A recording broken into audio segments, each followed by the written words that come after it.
everyone, welcome back. So it has now been a year, just over a year, that we've lived here in Vienna, and I can't even believe feels like it's been longer, and it feels like we just moved here yesterday. If you don't know, Vienna has actually been ranked the most livable city in the world several years in a row, and I can honestly see why. I obviously grew up in the US, and I've lived in many different places across the US. I'm from San Diego. We lived in Raleigh, North Carolina, Baltimore, Maryland, Honolulu, Hawaii, Washington, D.C., and then we spent 5 years in Germany as well. And each move has really taught me to learn something about adapting to a different way of life. So today I thought it would be fun to just kind of chat with you about some of the differences that I see here in Vienna and kind of Europe as a whole versus living in the United States. And this isn't really like a comparison of one place is better than the other, although I will say that I do prefer living here in Europe than I do in the US, and we really have no plans to be moving back to the US. But these are just my personal observations of, an American settling into life in Vienna. I will say that this sun keeps going in and out, so I don't know what this is gonna look like, but here we are. Oh, here comes the sun again, so yay. Now, before we get started, I do want to introduce you to somebody. This is Mildred. We adopted her about a month ago. She is a rescue we got her from a local rescue here in Austria, and they rescued her from a puppy mill in Hungary. She's very sleepy right now, so she's probably going to be snoring throughout this video. But she is wonderful and sweet, and we absolutely adore her. She's about 4 years old.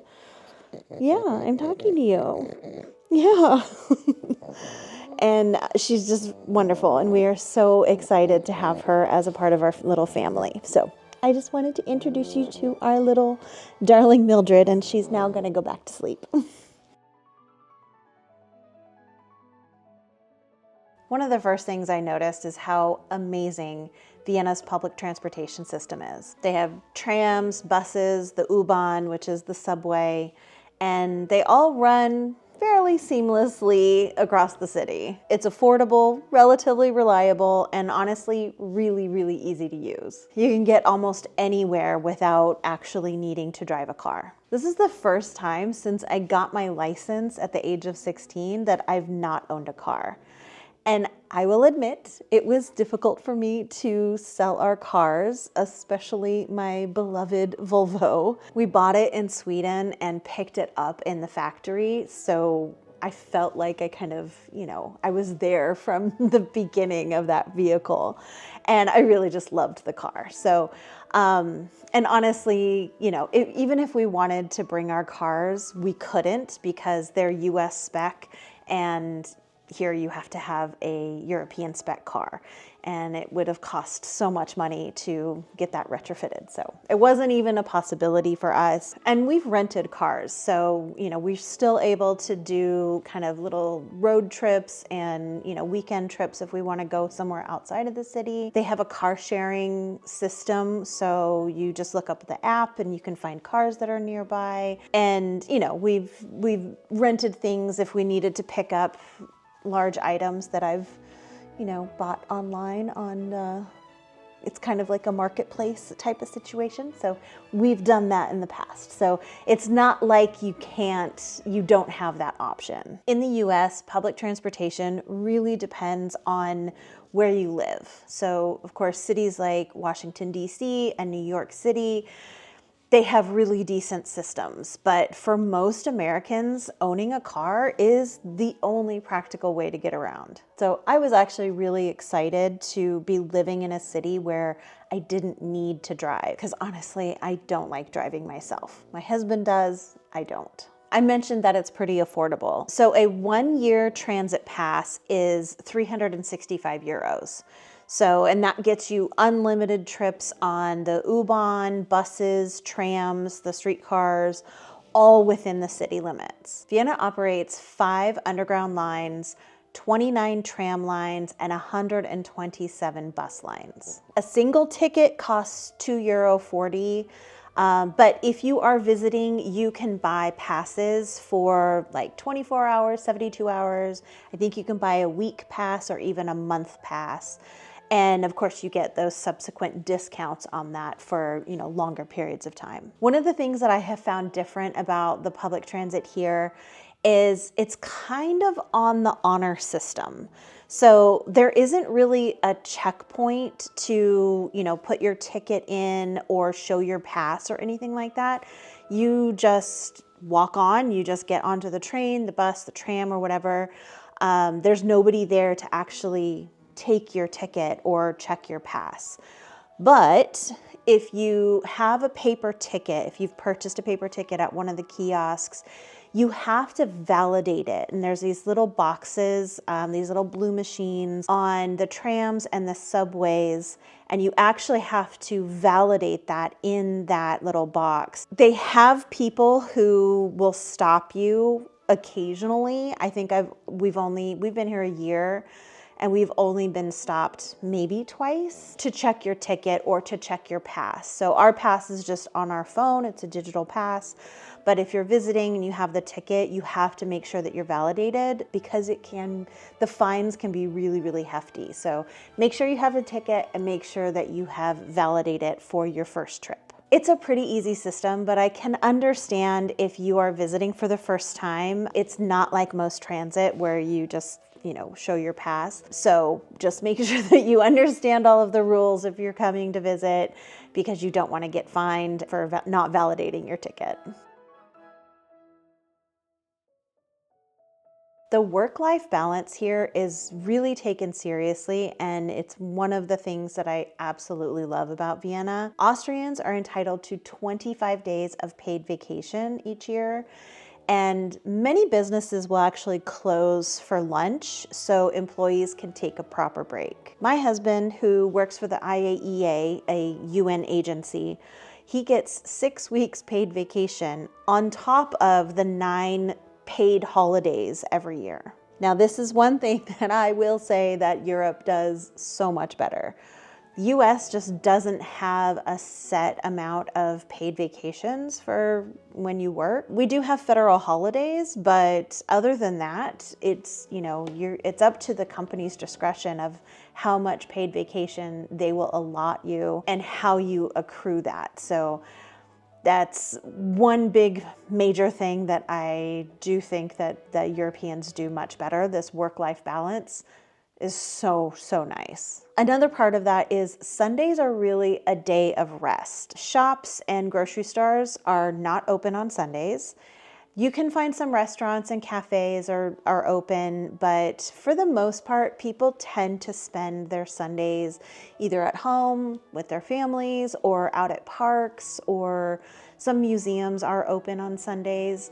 But it really Sundays just have this like really lovely, relaxed vibe. You can feel it. It's like the whole city is able to kind of just take a breath and just chill. When we lived in Germany, we weren't allowed to mow our lawns or do any kind of, loud lawn work on Sundays either. It might sound strict, but it does contribute to a much more peaceful atmosphere. And, it's one day. And then, of course, the quiet hours during the week are generally during the times that you're asleep anyway. Café Culture in Vienna is really something special. And it's not just about the coffee, it's about the whole experience. You can sit for hours in these cafes with just one drink if you want, whether you're reading a book, catching up with friends, or just people watching even. And no one is going to hurry you to get out and leave. And the cafes here are stunningly gorgeous. Some are grand and really fancy with chandeliers and artwork, and others just have, a nice understated elegance that makes them feel really warm and welcoming. Two of my personal favorites are Café Sparrow and Café Gold Egg. Both have the most amazing, comfortable vibe. really comfortable seats, nice velvet lined seats, and the food is great, the coffee is wonderful, and the service is spectacular. It's easy to see why coffee houses have been such an important part of Viennese culture. Historically, they were places where intellectuals and artists met to talk about everything from politics to art. Even today, most of the coffee houses have a rack or a table with newspapers and magazines, which is a nice nod to their role as hubs for sharing knowledge and ideas. The Viennese used to see their coffee houses as kind of an extension to their living room, especially because most people lived in tiny, crowded flats. These elegant spaces were where they could meet up with friends, relax, and kind of feel at home. When you're sitting in these cafes, it's really not just about enjoying the coffee, which is really spectacular, by the way. It feels like you're just a part of Vienna's history and culture, which makes the whole experience just a little bit more special. Grocery shopping here is a completely different experience for me. Stores do tend to be smaller in the city, which means you're not really overwhelmed with a bunch of choices like, some of the big American supermarkets. And since the food generally has less preservatives in it, it doesn't last as long. So I've really gotten in the habit of shopping much more frequently. I probably go to the market at least twice a week, sometimes 3 times. And then I'll pick up things that I need for a few days at a time. Or if I'm out and about and I need, milk or butter or something, I'll just stop in and pick that up on the way home. And that's pretty easy to do because there's a market just about on every corner. There's either the main markets, which are Billa and Spar, and then Hofer, which is Aldi. It's just called Hofer here. Those are kind of the main ones. We do have a Lidl somewhere. They're not as prevalent here as they were in Germany. But you can find some sort of grocery store on just about every corner, on every street. So that's really, really convenient. You can just pop in and grab any ingredients you need for your meals for the next couple of days. I've always been a kind of a meal planner anyway, but I find it's much, much more of a necessity here for 2 main reasons. Like I said before, there's less preservatives and things. So like breads and, then fruits and veggies just don't seem to last as long. They go bad pretty quickly. And so, you don't want to buy in bulk and then have those things go bad. But also our refrigerators are much smaller than US refrigerators, which means we need to plan our meals a little bit more carefully because I can't just stockpile as much. I've also noticed how much less food waste we have. Because our refrigerator is smaller, we don't have things that just languish in the back and that I forget about them. So that really makes me happy that there's less food waste. And planning things out for me just works better because I just, I buy what I need for whatever that meal is. And I don't have stuff just, hanging out in the fridge that is inevitably going to go bad. There are definitely some things food-wise that I miss from the US, besides good Mexican food, of course, which, I just end up making it myself. But there are things that we just don't really have here, like kosher salt, good bagels, dill pickles, and some peanut butter brands. I tend to be pretty brand loyal, so it can be a bit of a challenge at times to find an alternative for, some of my go-to items. But sometimes it's just impossible because they don't actually have an alternative. Things aren't available. So if my husband happens to be traveling to the US for work, or if we have friends or family coming to visit us, I'll just ask them to bring a box of kosher salt or certain items that we just can't get here and just, put them in the luggage and bring them to me. But on the flip side, it's been fun exploring new ingredients and brands that I would not have discovered back in the US. Of course, the bread options and the cheese selection is amazing. And it's a different kind of excitement when you're shopping and you come across something that you've never seen before, like a chip flavor or a jam made from fruits that you just don't really see often in the US. For example, I love that poppy seeds are used a lot in baked goods here. In the US, I'd only seen them as like lemon poppy seed muffins, and they're just kind of lightly scattered throughout the muffin. But here they're like in dense cakes and pastries and even ice cream. One of the best ice cream flavors I've ever had was poppy seed. It's amazing. Now, we are lucky to have access to the UN commissary, which carries a variety of food from around the world. It's kind of cool to see what they have in stock. It could be French cookies or British teas or spices or sauces from India. While the commissary is not focused on US brands, it's from all over the world, we are able to get a few kind of staple items there. Of course, there are moments that I would trade it all for a proper New York bagel or a good crispy tangy dill pickle. But those little challenges have also pushed me to be a little bit more creative in the kitchen. It's all part of the experience of living abroad. It's learning to appreciate the new things while occasionally missing the old. Pharmacies here are very different from what I'm used to in the US. So in Vienna and really most of Europe, the apothecary, the Apotheke, are focused solely on medicine and health products.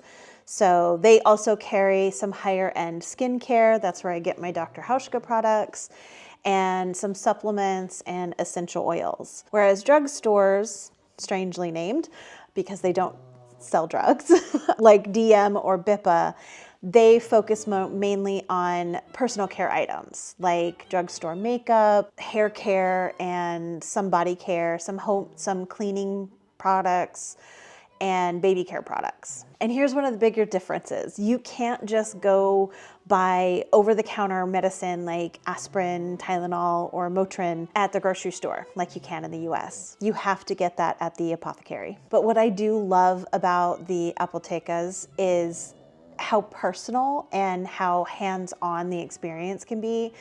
The pharmacist feels like an old-timey apothecary that you read about in the history books. So if you're not feeling well, you can just go into an apothecary and describe your symptoms, tell them what's going on, and they will suggest remedies for, that's tailored to your needs. They do tend to have more homeopathic and more natural remedies, and they will kind of offer that up to you first. Obviously, if you need anything stronger, you do need to go to the doctor and get a prescription for it. But they do have some traditional medicines that they will offer you, but it's just really nice to be able to go in and talk to somebody and, kind of give them your symptoms, and they'll provide something for you. This kind of old school personalized care makes visiting the apothecary a unique and surprisingly pleasant part of living in Vienna. It's this little piece of tradition that just blends seamlessly into modern life here, and it's something that I've really grown to appreciate. Dining out here is a much slower, more relaxed experience. And it's one of the things that I really, really appreciate about Europe in general. The waitstaff do not rely on tips the way that they do in the US. So service might feel a little bit less attentive if you're coming from the US, but it's really not about neglect. It's about respecting your space and letting you just enjoy your meal at your pace. In the US, it's pretty common for waitstaff to constantly be checking on you, asking how everything is going, if you need anything. But here that just doesn't happen as often. If you need something, they are there, but you'll just usually need to get their attention, which is totally normal and expected. And then when you're ready to pay, you need to ask them for the check. And here in Vienna, they say "Zahlen bitte," which is essentially to pay, please. In Germany, you ask for the check "Die Rechnung bitte," which is the bill, please. And it's kind of cool. So most wait staff carry a belt or the card reader on them. So you just settle your bill right there at the table, which is really super convenient. Kind of takes that extra step out of the way. So, but again, you ask them to bring you the bill and then they'll settle it up for you right there. Open air markets are such a big part of life here in Vienna, and shopping them kind of feels like you're stepping back in time before, the big supermarkets and everything. While the Naschmarkt is the most well-known, especially for tourists, there are so many others throughout Vienna that have a much more kind of local, intimate feel. Just about every district has its own open air market. So we have fallen in love with the Brunnenmarkt. It's full of charm, and it's where we found a fantastic butcher and a cheesemonger, and they kind of know us now, and it just, I don't know, if there's something wonderful about going to these markets and having the people behind the counter and having them know your preferences. They recognize you. They are able to kind of pick out the best and freshest items for you. You can have conversations about what you're making and they will give suggestions. And I don't know, there's just something really special about that kind of food shopping. So while we do have obviously farmers markets in the United States, and then some cities do have kind of covered markets. I know we had a bunch of them in Baltimore and we had some in DC. It's a little bit different. The open air markets are a bit different, but it's nice to kind of have those stationary type markets rather than just the kind of the pop-up farmers markets that you have. Although we have something kind of similar, it does have a very different feel to me to be here in Europe with these types of open air markets. I love how dog-friendly Vienna is. And of course, since we have adopted our pug, Mildred, it's been really amazing to live in a city that makes having a dog so easy and enjoyable. Dogs are welcome in so many places here. It's pretty incredible compared to what I was used to in the US. Dogs are allowed on public transportation as long as they are leashed and have a muzzle on. You can hold the dog on your lap if they don't have a muzzle, but otherwise they do have to have a muzzle while on the public transportation. And honestly, I see people with their dogs all the time. They easily ride the trains and there's, generally no problems. The Viennese dogs are so well behaved. It is amazing. I absolutely love it. And cafes and restaurants and even some shops do allow dogs to come in, which of course makes running errands very easy. During the summer, especially, spring and summer, you'll see people out with their dogs or in restaurants, and the dogs are either nicely asleep under their chair. Sometimes they sit up on the benches, but it's just so wonderful to see. And dog parks are scattered all over the city. So there's always a place for Mildred to go and play. And it's just nice to see how accepting people are. There's a lot of dogs in the city. A lot of people have dogs. And, it's just not unusual to see a well-behaved pup just lying under the table at a cafe or, trot alongside their owner at the open air markets. And yeah, it's just like this wonderful level of inclusion that makes having a dog feel a little bit less restrictive and just more integrated into everyday life. We are currently doing some muzzle training with her, so hopefully by springtime she'll be comfortable wearing the muzzle so we can get her onto the tram and really start to explore the city together.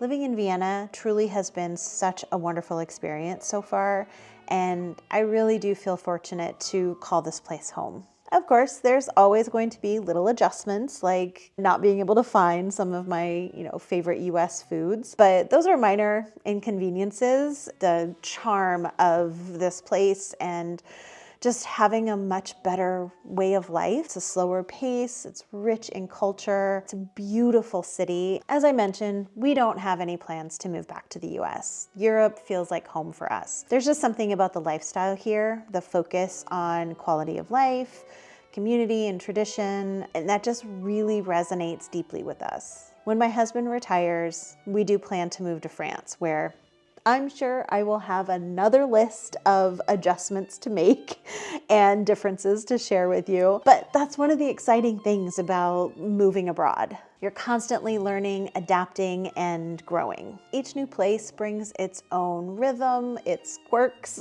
and its own unique beauty. And I can't wait to see what the next chapter holds. For now, though, I'm just soaking up every moment of life here in Vienna, appreciating all the little things that make it special. Whether it's a quiet walk through the park with Mildred, a morning coffee at one of my favorite cafes, or the simple joy of experiencing a new local market. Thank you so much for coming along with me on this journey. If you've ever lived abroad or you're thinking about it, I would love to hear your experiences and thoughts in the comments below. And if you have any questions about Vienna, let me know and I'm happy to answer them for you. Thanks again. I will see you again soon.